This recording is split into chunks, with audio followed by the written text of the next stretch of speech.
الحمدللہ رب العالمین من صلی علی واحد صلی اللہ علیہ عشرہ۔ بہت سی بہنیں پوچھتی ہیں کوئی ایسا مختصر سا درود شریف بتائیں، ہم کام کرتی رہیں اور پڑھتی رہیں۔ میں نے پھر ان کو بتایا صلی اللہ علیہ وسلم۔ ایک روایت میں ہے، ترمذی شریف کی روایت ہے، اور فرمایا کہ جو شخص ایک مرتبہ اس درود پاک کو پڑھ لے، اللہ کریم 70 فرشتوں کو 1000 دن تک یہ حکم دیں گے کہ اس کی نیکیاں لکھتے رہیں، اس کے لیے استغفار کرتے رہیں۔ اور درود شریف کیا ہے؟ صلی اللہ علی محمد وجزاہ عنا ما هو اہلہ۔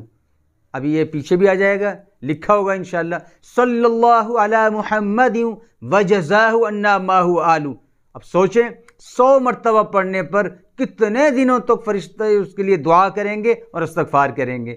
اللہ ہر مسلمان کو پڑھنے کی توفیق عطا فرمائے۔